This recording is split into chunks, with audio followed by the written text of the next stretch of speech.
Hello, and welcome to What's Your Story? We're so delighted to have you with us here today.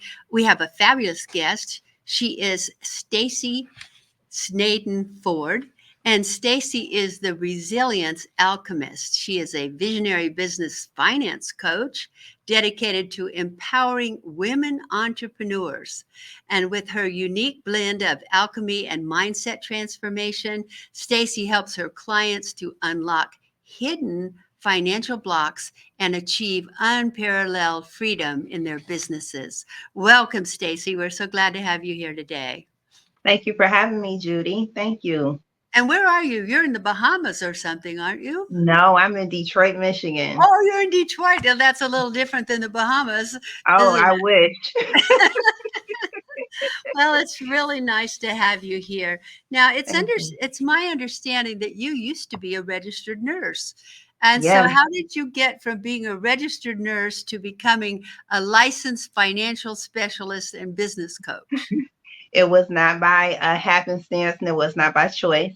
I was in healthcare for almost 20 years. And unfortunately, I was diagnosed with MS 2016. And I did relatively well with it. It went into remission. But around COVID, I had a really, really bad issue with MS. It caused me to have some issues with my spine, and I ended up coming out of nursing and going into early retirement. And it wasn't retirement by choice because I hadn't even hit 40 yet. I Oh, had to come out of nursing. I was put on to disability. And was given a story pretty much by I had surgeries and all kinds of treatments, and my doctors told me, hey, there's nothing else we can do. You pretty much will be bedbound, and you just kind of have to live with it. And in that process, that sent me into a really bad depression. It sent me into a very, very dark place. And during that time, it had been almost about 2 years where I was pretty much bedbound 90% of my day. And I honestly was contemplating suicide. And I just didn't want to live anymore. I was in chronic pain every day. And so, in the process, I have two children and I have a husband, and I didn't want to leave them in a financial mess. I had already kind of spiraling into a financial crisis as I left the workplace. And in the process of that, I thought I'd do some planning before I left them with a lot of mess. And so what happened was, um, I decided to get my life insurance policies and things together. I wanted to figure out how to leave a trust and how to leave an education fund for them. Just making sure things were in order so that he didn't have so much, because I had planned the date, I had planned the way I was going to do it, everything. And so in the midst of that, I started looking and I said, you know what? I can remember taking care of patients that come through my ICU and had attempted suicide. And one of the biggest issues that the family had was that the insurance companies wouldn't pay for them committing suicide. And I said, you know what? I've never even looked at my insurance policies. I don't know the dynamics of that. And in the process of that, I started looking, and lo and behold, to me, I'm bedbound and I'm all over social media during the pandemic. And I saw another nurse talking about life insurance, and she was in a nursing group I was in. And I was like, what's the coincidence of that? Like, I'm looking at all my stuff. I'm trying to figure out, how this works. If something happens to me, how does that affect my family? And I reached out to her in an inbox, and she said, well, do you have life insurance? And I said, I do. I said, I had something from my former job. I have a small policy with my husband, but I was asking her because I was curious, and she didn't really know. And so we kind of made an appointment and got on a call, and I decided to get a policy with her and kind of read through that, because I had some, but I didn't have quite enough to make sure my kids were okay long term. And she came back a little while later and she's like, you're a nurse, I'm a nurse, you say you're at home. I said, yeah, it's the pandemic and I have some health concerns and I'm not working. And she said, well, you can do this from home. You ever thought about getting licensed in this? And I said, no. And I thought, okay, well, I'm not doing anything else, and maybe I'll learn more about this so I can set everything up properly. And I actually also bought an additional policy from her, thinking that that additional policy would cover if I would no longer hear. And so that kind of led to some doors opening up. And I was like, you know what? This is kind of giving me a purpose. I'm starting to come out of my slump. I'm kind of interested in something else. And from there, here I am. Wow. Long story short. Isn't it amazing when we discover something that gives us a feeling of purpose, how Hmm. things change, Hmm. how Absolutely. much better they get. Hmm. It's amazing. Um, how have practices like, am I saying it right? Ayurvedic, Hmm. Ayurvedic, Ayurvedic. Am I saying that correct? You are. Ayurvedic medicine. How have practices like that and meditation and alchemy influenced your approach to coaching and financial empowerment? It doesn't seem like the two go together. They do actually. So in the midst of when I initially got diagnosed with MS back in 2016, um, I was able to get away from the traditional healing of that. My neurologist put me on a ton of medication and it just made me sicker than I was before. And I've been talking to some nurses that I work with who were into Ayurvedic practice. And they were talking to me and they were like, maybe you need to get into some more holistic things. And so, sure enough, I got into the holistic way of that, ended up hooking up with a yoga teacher, started learning meditation and things of that nature. And so that helped me to completely get off of the MS medication, all the steroids and whatnot. And I just felt mentally and more physically great, right? Overall. And but the thing is that I did it for a short time. And so I didn't stick with it. So it wasn't a regular practice for me. Fast forward to when I got sick, 2020 pandemic and everything was happening with my spine. I had just kind of ran the gamut. My doctors had me on a ton of medication, and I said, you know what? None of this is working. Maybe I'll try to figure out if what I did before would help with this. And so I did. And as I started to change my diet, pay more attention to my brain and gut health, I noticed that I became more clear and I was able to make more sound decisions. I was able to be more mindful. A lot of the depression and the anxiety that I was feeling was kind of going away. It wasn't completely gone away, but it wasn't putting me in a place to where I could no longer manage every day. And in the process of that, it was also removing mental blocks that I had. So I was no longer super hyper focused on the issues. I started to realize that I started to become more mindful of how I can manage things, and my emotional intelligence and everything grew in that process. And so I said, you know what? I need to like go back and get some of those books out. And so I had just kind of initially started by listening to some things that I had taken before, some lessons, and doing some yoga in my chair when I could from home and things like that. And in the process of that, I just noticed a complete turnaround in how I view things. And like I said, at the time, I was really facing a lot of financial challenges. I started to be able to become more mindful and really started to remove a lot of the mental blocks that I had around my finances.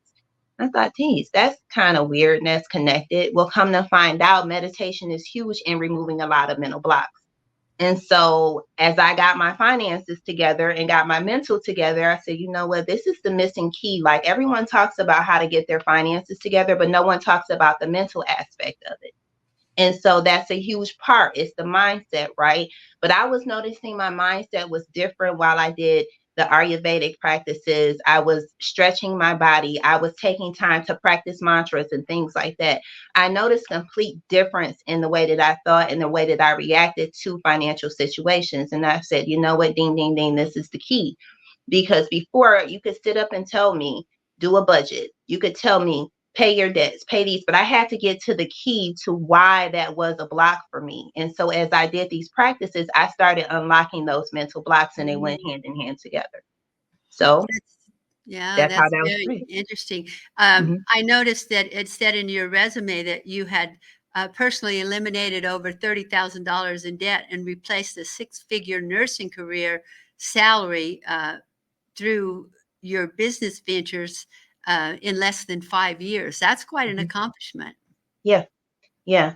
As I began to understand how my money really worked and I started not chasing money and really starting getting into a mode of attracting it and not having a scarcity mindset about if I was going to have enough, I noticed that there was a connection with that. I noticed that, hey, this is the way that my mom thought about money. And she was always nervous about money. And there always seemed to be like this issue where there was a never enough. And as I kind of dug deeper and deeper, it just all made sense. And so in that aspect, I was able to really change my money habits. So yes, I'm able now to really get into what the issues are. And now I'm able to not only teach other people, this is something I need to manage for myself. So yes, my husband and I were able to pay off our home a lot sooner than we thought we would. And I got rid of a lot of college debt. I got rid of a lot of credit card debt in that time. So in the process of me getting what I thought my finances together were for me to make sure that my family, if I left here, my family would be okay. I really figured out a lot of the issues that I was having in my own money. And so that made me realize that I can get myself out of this. And I'm glad that I didn't decide to take my life in February that year, because I managed to get myself out of it. I had gone from a place where I was completely thinking that there's no way I can get out of this. Doctors already told me they can't do anything for me physically, and now I have this financial issue going on, and I can't see any way to dig myself out of this. And slowly but surely, I did dig myself out of it. And so that just is how I was able to apply the keys, and the concepts that I did with myself is the same concepts that I do with my clients. I find it interesting that as we have health challenges, and as we do have health challenges, we very often have financial challenges because we can't work, and because the medical bills are piling up, and everything gets more and more, which brings on the depression, which brings on the why the suicide thoughts come about. And it's a shame that it has to be the financial things that cause us to believe that we should end our lives. You know, It is. it's just such a terrible shame, because I know when I got cancer a few years back, all I Mm-hmm. could think about was getting well. The whole emphasis on my life was on getting well, and even though I had financial issues at the time, I had to set them aside because I had to get well. And I think we need to take a look at that when we're going through these issues, that the getting well is the most important part, and then we Mm-hmm. can deal with the financial issues after that. But boy, when they're all coming at you at once, Oh my goodness. it's Oh just my too goodness. much, isn't it? It was just like every day there was a bill, there was a phone call. My husband was bringing some mail in, and he's already picking up extra shifts at work. And it was just like there was never enough. And it was just like compounding. And it was like, if I get one more thing that reminds me of I can't do anything about this to the capacity that I wanted to do it, it just made me feel very helpless. Yes, I'm And it's sure. funny. Absolutely. It's funny that you say that, because now sitting back in my nursing career, I can remember taking care of patients where it was either their health or the mortgage. It was their health or keeping their car, and it's such a sad state to be in. And I never in a million years saw, at least not at this age. I'm 44 this year, but this started right before I turned 40. I never thought that I would experience something like this. And it always was something that weighed very heavy on me, with people in how they were having to sacrifice in order to be well, or just to be able to live somewhat of a normal life, and Yeah. sacrificing the finances. So that is definitely something that I think that we definitely need to look at, because there are so many people who suffer. And Um, it's something that we should be taught much sooner in life, like in school, we should be taught about life finances and how to take care of ourselves, so that if we do get into this health issue, that we don't have to be concerned that much about the money at that time. mhm, I noticed that also in your bio, it said that you are now a certified financial educator and a mhm, licensed personal finance specialist, yes, and you are the CFO of a successful nonprofit organization called the mhm, Tree Foundation. What yes. is the Tree Foundation? The Bay Tree Foundation is an organization that helps creatives. And so what that means is that we help people who are in the art community. And I know art is near and dear to you. I actually looked at some of your art earlier. Oh, So you did. I Thank you. did. I did. And it's beautiful. I love the painting. I love elephants. I love the painting with the elephant. I love the watercolors. But yeah, we support people who are in the arts community who do not have that hope. And so the thing about the arts is something that is also near and dear to me. It's something that I do on the side as a creative outlet. But the thing about the arts is that they are very underfunded. And a lot of times you have what we call your starving artists, right? They don't have that. The art is what keeps them going. It may not pay the most, but it is something that our world thrives on. Music, painting, writing, those are all the arts. So we are an organization that supports the arts community. So we go in and we support youngsters in school up to the adults. So whether that means helping you with tuition, or that means to helping you with supplies, or if you're trying to get your art out there, we can find resources to help you get it out there, things of that nature. So that's something that's near and dear to me. And I love the arts, grew up playing violin and singing and things of that nature. So I noticed that's something that they take out of the schools. And so it's something that we absolutely cannot afford to lose, is the creative people around the world. So those are your people who create tech and all those kinds of things. So we Yeah. need them. Hmm. Yes. Hmm. It's so important. The the art of painting, which is what I do, is so important to mental health. It's unbelievable. The quietly sitting there for 2 or 3 hours and painting, it's like a meditation. Hmm. It helps people get into a very spiritual space. Hmm. And I find it so sad that the arts are so undersupported. And I'm glad to hear that you're very involved in that. But there you are, the chief financial officer. Yes. Look at you. That's Pleasure. amazing, Yes. right? Thank you. So you've authored books and you've spoken around the world on resilience and reinvention. What are key messages that you hope to convey through your writing and speaking engagements? Um, my key message is for people to understand just what you said. When you are in a dark place, it's so sad that people think that there are no other choices. And through what I've gone through, and honestly, what I'm going through at this time, because life is happening, the last 6 months have just been crazy. Um, from dealing with my father, he is in his last stages of cancer, um, losing family members, and things of that nature. What I'm realizing is that life is always continuously moving. We have no choice. Change is always occurring. And when you understand that and you can sit with the changes and you can recognize that life does go on, life does continue, you'll realize that there's always another chapter that may open. If something is ending, something else is opening. And so, as I thought that everything was ending, when I thought, oh my gosh, I spent so many years going to school for nursing. Oh my gosh, I put everything into this whole career. Oh my gosh, I put everything into all of these aspects and all these things of other people think of me. And when those aspects were no longer there, here I was remolding myself into something new. And so I think, especially for with my audience, I mainly talk to women, but women of a certain age, we have this tendency to think that once we're at a certain aspect of life, that that's all that there is.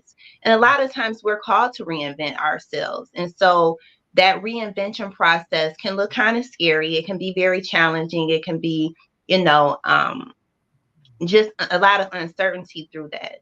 But I understand that resilience is what's needed to get you through those moments. And so mental and emotional health are so important in that. And so I key in on how to make sure that you're taking care of yourself. So in those moments as life is happening, that you are okay in the end result.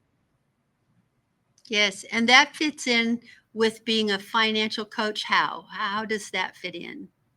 Well, in financial coaching, a lot of the times a lot of the issues that I'm having with people is that they aren't able to withstand those resilient times. And so if you're constantly always worried about how you're going to be able to pay for this, how you're going to be able to pay for that, like I said, it gets very daunting. You feel like there's no end to it, especially when you're in a society that everything is based on money, everything that we do, the way that we take care of ourselves, the way that we survive. And so in teaching them that, I teach them that one, we have to get through the blocks that keep you from understanding that you can turn this around. You can get to another side of this. And so what we do is we work through the mental aspect of that to make this so that they're more mentally and emotionally resilient. And so as they're working through that, they see a change in their finances. They see a change in their confidence and how they can manage things. I have some clients who have never been able to stick to things like budgets, and they're constantly starting over and over and over, and they don't understand that no, don't beat yourself up on that. It's literally, you're not understanding where the block is. And so as I get to working with them, it may be the block of thinking that they don't have enough. Well, let's look at your budget. Maybe you do have enough. Maybe because you're not looking at everything. Let's see where things are. So we have to start with the mental part of it first, and then we work through the blocks. And that's what keeps them going. And as they accomplish those things and they make those accomplishments and they can celebrate the smaller things, they can work on the bigger things. And they're like, okay, you know what? I've been trying to get myself together with money for years. I've said, you know what? I'm not good with, I hear that so much. I'm not good with money. And that's just something that you've been repeatedly telling yourself. So as we work through the mental blocks, they'll start to see, no, you are good with this. It's just something that maybe you picked up from a childhood memory. Maybe like my mom, you saw my mom, struggling with bills and things like that. So I created that mindset that, okay, I don't know anything about money because I didn't see that. So we work through those things. And as we working through that, they can really see, you know what? I can come out on top. I can have better outcomes in my home and in my business finances and my personal finances and things of that nature. But a lot of times people don't understand that finances are definitely connected to what I like to call a money blueprint. What did you learn from your parents? What did you learn from your grandparents? Because they only pass us down what they know, right?